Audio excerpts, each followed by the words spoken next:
এখন যে থিওরিটা তোমাদের সঙ্গে আলোচনা করব সেটা হচ্ছে ট্যাক্সেশন টু, যে ইনডাইরেক্ট ট্যাক্স পোর্শন চলছিল ওখানে কাস্টম অ্যাক্ট একটা চলছিল, ওখানে একটা কোশ্চেন থিওরি পড়া হয়নি, সেই থিওরিটা এখন পড়ে, সেটা কি ট্যাক্সেবল ইভেন্ট।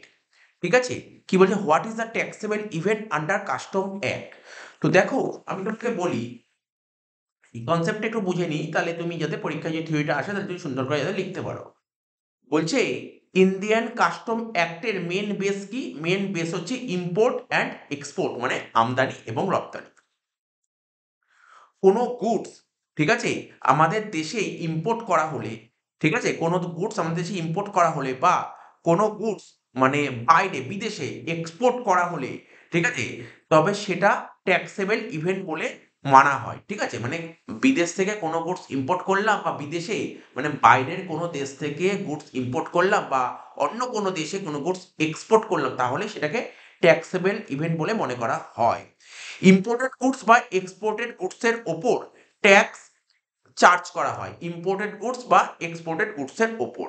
ঠিক আছে, আর ট্যাক্সেবল ইভেন্ট জিনিসটা কি, ট্যাক্সেবল ইভেন্ট হচ্ছে যে কোনো মানে কোনো রকমের কোনো ইভেন্ট ঘটলেই, ঠিক আছে, কোনো রকমের কোনো ইভেন্ট ঘটলেই তোমার ট্যাক্স লাইবিলিটি ক্রিয়েট হয়, এটাই হচ্ছে তোমার ট্যাক্সেবল ইভেন্ট।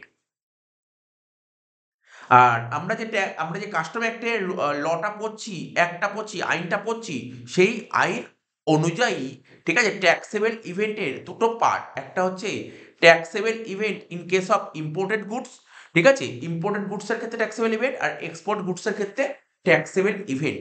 তো দেখো এখানটা কি লিখেছি, taxable event refers to event. Taxable event বলতে একটা ইভেন্টকে বোঝাচ্ছে when liability to pay tax arise.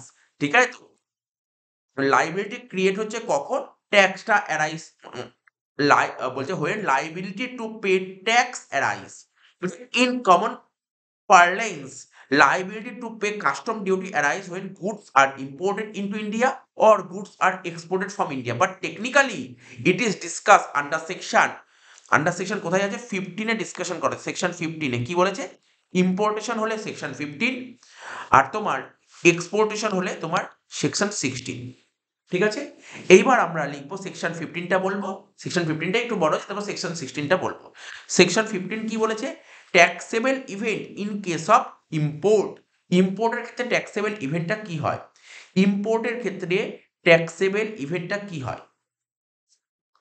দেখো আমি তোমাকে বলছি ব্যাপারটা বোঝো, এই ইন্ডিয়ান কাস্টম অ্যাক্ট আছে, এখানে taxable event in case of import কি বলছে, বলছে যখন কোনো গুডস, ঠিক আছে, ভারতের বাইরে থেকে, সে তোমার ধরো ইংল্যান্ড থেকে হোক, জার্মানি থেকে হোক, ঠিক আছে, ইউএসএ থেকে হোক, ঠিক আছে, যখন ভারতে আনা হয়, ঠিক আছে, যখন যখন কোনো গুডস বিদেশ থেকে ভারতে আনা হয়, এটা কিন্তু ইম্পোর্ট বলে।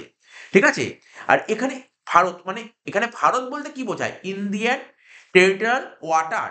এখানে ইন্ডিয়া বলতে কিন্তু ইন্ডিয়ান টেরিটোরিয়াল ওয়াটার, মানে ভারত মানে কি ভারতের ভিতরে ঢুকবে না, আরে ভারতের যে একটা জল সীমা আছে যেটাকে বলে টেরিটোরিয়াল ওয়াটার, ওর মধ্যে ঢুকে গেলেই কিন্তু বলা হবে যে না ভারতে ঢুকেছে। তো বলছে এখানে ইন্ডিয়া বলতে ইন্ডিয়া টেরিটোরিয়াল ওয়াটারকেও বোঝায়। ঠিক আছে, গুডস যখন ভেসেল মানে জাহাজ, গুডস যখন জাহাজে করে আসে এবং তখন যেই মুহূর্তে ওই ভেসেলটা ইন্ডিয়া টেরিটোরিয়াল ওয়াটারের মধ্যে এন্ট্রি করে দেয়, ঠিক আছে, সেই সময়ে কিন্তু ইন্ডিয়ান কাস্টম অ্যাক্টের আইনে চলে আসে। তাহলে কি বলতে পারলাম, বিদেশ থেকে যখন আমরা কোনো গুডস নিয়ে আসি, ভেসেলে করে নিয়ে আসি এবং সেই ভেসেলটা যখন ইন্ডিয়ান টেরিটোরিয়াল ওয়াটার ক্রস করে যায়, ঠিক আছে, তো তখনই কিন্তু ইন্ডিয়ান কাস্টম অ্যাক্টের আওতায় চলে আসে। তবে ট্যাক্সেবল ইভেন্ট হতে হলে কি হবে, ওই গুডস গুলোকে কাস্টম ব্যারিয়ারটাকে অতিক্রম করতে হবে, মানে ক্রস করতে হবে, কাস্টম ব্যারিয়ারটা ক্রস করতে হবে এবং অন্যান্য গুডসের মতোই, ঠিক আছে, ওই গুডসটা ভারতে ইউজ হতে হবে। ঠিক আছে, তারা বলছে যে ইম্পোর্টেড গুডস যখন কাস্টম অথরিটি, কারণ দেখো যখন বিদেশ থেকে মাল আসে তখন তো কাস্টম অথরিটির আন্ডারে থাকে, তো বিদেশ থেকে যখন মাল আসবে, অর্থাৎ ইম্পোর্টেড গুডস যখন কাস্টম অথরিটি বা কাস্টম ডিপার্টমেন্টের যে ওদের যে স্টোর থাকে না, ওখানে যে থাকবে ওখানে থাকে, ঠিক আছে, তা ট্যাক্সেবল ইভেন্টটা কখন হবে, ও ট্যাক্সেবল ইভেন্টটা হবে যখন গুডসগুলো যখন ওখান থেকে ওই স্টোর থেকে যখন ওদের খালাস করে দেওয়া হবে। তো দেখো আমি ব্যাপারটাকে একটু আরো একটু ডিটেলসে বলে দিচ্ছি। তারপর আমরা ইংলিশ নোটটা পড়ছি। বলছে বিদেশ থেকে যখন কোনো গুডস ইম্পোর্ট করা হয়, ঠিক আছে? বিদেশ থেকে যখন কোনো গুডস ইম্পোর্ট করা হয়, তো সেই গুডসটা যখন ইন্ডিয়ান টেরিটোরিয়াল ওয়াটার যখন ক্রস করবে, ঠিক আছে? তাহলে কি বললাম? মানে ইম্পোর্টটা কখন হবে? যখন ইন্ডিয়ান টেরিটোরিয়াল ক্রস করবে। মানে বিদেশ থেকে যখন আমি কোনো গুডস নিয়ে আসছি, মানে মেন বলছে ইম্পোর্ট মানে কি কি করে বুঝবো ইম্পোর্ট হয়েছে? বিদেশ থেকে যখন কোনো গুডস নিয়ে আসবো, সেই গুডসটা যখন ইন্ডিয়ান টেরিটোরিয়াল ওয়াটার ক্রস করবে, ঠিক আছে? ঠিক আছে? ক্রস করবে এবং ওটা কমপ্লিট কখন হবে? যখন কাস্টম অথরিটি থেকে যখন ওটাকে ক্লিয়ার করে দেওয়া হবে হোম কনজাম্পশনের জন্য, হোম কনজাম্পশনের জন্য। তো দেখো এখানে এটাই ইংলিশে লেখা হয়েছে। মানে তুমি কি বুঝতে পারলে? তোমরা কি বুঝতে পারলে? ইম্পোর্ট কখন ধরা হবে? ইম্পোর্ট তখন ধরা হবে বিদেশ থেকে যখন কোনো গুডস আমার দেশে আসবে, ঠিক আছে? সেই গুডসটা কখন ইম্পোর্ট হয়েছে বলে ধরা হবে? স্টার্ট কোথা থেকে হচ্ছে? যখন ইন্ডিয়ান টেরিটোরিয়াল ওয়াটার ক্রস করবে। আর শেষ কখন হচ্ছে? যখন কাস্টম অথরিটি থেকে যখন গুডসটা ক্লিয়ার হয়ে যাবে ফর হোম কনজাম্পশন। এটা এখানে লিখেছে, এটাই লিখেছে ইম্পোর্ট অফ গুডস ইম্পোর্ট বা কমেন্টস হবে। কখন কমেন্টস হবে? When the goods crosses Indian territorial water. যখন ইন্ডিয়ান টেরিটোরিয়াল ওয়াটার ক্রস করবে, গুডসটা যখন ইন্ডিয়ান টেরিটোরিয়াল ওয়াটার ক্রস করবে অ্যান্ড গেটস কমপ্লিটেড। কখন কমপ্লিট হবে? When such goods are clear from home consumption by custom authority. Simple কথা বলেছে। এবার বলছে ট্যাক্সেবল ইভেন্ট, কি লেখা আছে? Taxable event for import. তো রুলগুলো কি আছে গুডস এর ক্ষেত্রে? মেন জানতে হয় ডিউটির রেটটা, এটাই খুব জরুরি। আর এখানে লিখেছে relevant date for determination of rate of duty. প্রথমে কি বলছি? দেখো সেকশন যদি নাও মনে রাখতে পারো, লিখতে পারলে তো খুব ভালো হয়। সেকশন যদি মনে রাখতে নাও পারো, তাহলে তুমি দেখো লিখবে গুডস ইম্পোর্টেড, বাই ভেসেল। তুমি যখন বিদেশ থেকে যখন তুমি গুডস নিয়ে আসছো কিসের মাধ্যমে?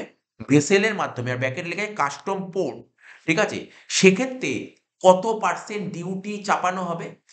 ঠিক আছে? কত পার্সেন্ট ডিউটি চাপানো হবে দেখতে হবে। দেখো কি কি হচ্ছে, কি লিখেছি একটা bill of entry for home consumption. Bill of entry, যেই তারিখে তুমি bill of entry for home consumption file করেছো, এবং date of entry inward whichever is later. তাহলে বুঝতে পারলে গুডস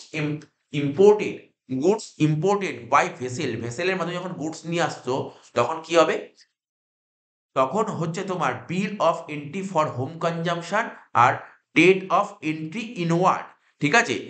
এই দুটোর মধ্যে যেটা পরে হবে এটাই হয়ে গেল goods imported by vessel. Basically এটা হয়। আর একটা কি হয়, এটা কি বললাম? Goods imported by vessel. আর একটা হচ্ছে গুডস ইম্পোর্টেড বাই ভেহিকেল। যদি ভেহিকেলের মাধ্যমে গুডস নিয়ে আসছো, এবং ভেহিকেলের মাধ্যমে যদি গুডস নিয়ে আসছো, তাহলে তুমি কোথায় ল্যান্ড করবে? কোথায়? কাস্টম স্টেশনে, ঠিক আছে? আর গুডস যদি তুমি এয়ারক্রাফটে নিয়ে আসো, তাহলে ল্যান্ড করবে কোথায়? কাস্টম এয়ারপোর্টে। তাহলে গুডস যদি তুমি ভেহিকেলের মাধ্যমে নিয়ে আসো, সেক্ষেত্রে কি হবে? গুডস তুমি ভেহিকেলের মাধ্যমে নিয়ে আসো বা তোমার ফ্লাইট যেটাকে বলা হয় এয়ারক্রাফটের মাধ্যমে নিয়ে আসো, সেক্ষেত্রে কি হবে? সেক্ষেত্রে bill of entry for home consumption or or arrival of conveyance. এই কনভেয়ান্সটা এয়ারক্রাফটে হতে পারে, ভেহিকেলও হতে পারে, হুইচ ওয়াজ লেটার। তাহলে ব্যাপারটা ইজি জিনিস, তাহলে মনে রাখতে হবে। তাহলে আমি তিনটে পয়েন্ট বোঝালাম: goods imported by vessel, goods imported by তোমার vehicle, goods imported by aircraft. এবার হবে goods cleared from a warehouse থেকে যদি গুডস ক্লিয়ার হয়, সেক্ষেত্রে কি নিয়ম? Date of filing bill of entry for home consumption. সেক্ষেত্রে কি হবে? কোন তারিখে বিল অফ এন্ট্রি তুমি ফাইল করেছো, কোন তারিখে বিল অফ এন্ট্রি ফাইল করেছো ফর হোম কনজাম্পশন, সেই তারিখে ডিউটির রেটটাই তোমাকে বসিয়ে দিতে হবে।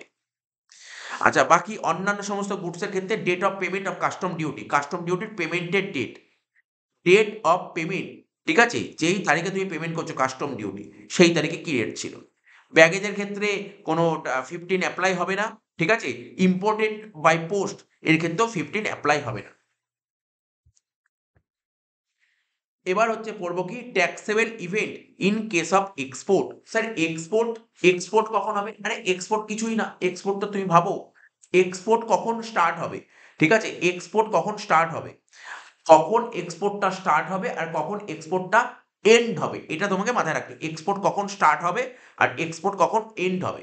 দেখো বলছে এক্সপোর্ট স্টার্ট হবে, export commence when shipping bill in respect of export goods, ঠিক আছে, এক্সপোর্ট গুডসের রেসপেক্টে যখন শিপিং বিল, ঠিক আছে, ফাইল করব। অ্যান্ড গেটস কমপ্লিট হবে কখন এক্সপোর্ট, যখন ওই গুডসগুলো ক্রস করবে ইন্ডিয়া টেরিটোরিয়াল ওয়াটার। এটা লিখতে হবে কিন্তু এই লাইনটা তোমাকে লিখতেই হবে। Taxable event in case of export, এই লাইনটা তুমি লেখো। আর taxable event in case of import, এই লাইনটা তুমি লেখো, এই লাইনটা লিখবে। এই লাইনটা লেখার পর তুমি অ্যাটলিস্ট কিছু লিখতে পারো আর না পারো, এই পয়েন্টটা তুমি অ্যাটলিস্ট দাও, এই পয়েন্টটা তুমি অ্যাটলিস্ট দেবেই, এই পয়েন্টটা দেবেই আর এই পয়েন্টটা দেবেই, এই দুটো পয়েন্ট দাও। বাকি কি দিলে না দিলে ম্যাটার করে না, এই দুটো পয়েন্ট তোমাকে দিতেই হবে।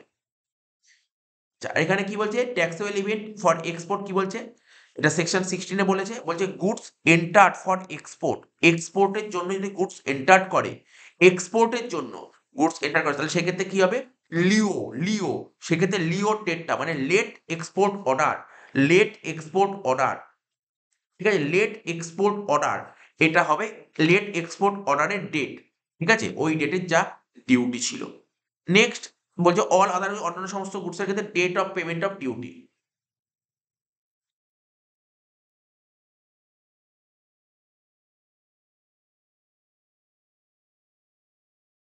ঠিক আছে তো। তারপর তুমি দেখো এখানে বাকি যে আরো দুটো পয়েন্ট হয়তো লেখা অ্যাড করা হয়নি, ওই ব্যাগেজ, ব্যাগেজের ক্ষেত্রে 16 অ্যাপ্লাই হবে না, আর ইম্পোর্ট, ইম্পোর্ট তো নয়, এখানে হবে এক্সপোর্ট, এক্সপোর্ট বাই পোস্টের ক্ষেত্রে 16 অ্যাপ্লিকেবল হবে না। তো বুঝতে পারলে, বুঝতে পারলে এই ছিল হচ্ছে taxable event, taxable event in case of import and export. আমি তোমার যতটা পারলাম বুঝিয়ে দিলাম, তো পরীক্ষায় তুমি সুন্দর করে লিখে দিতে পারবে।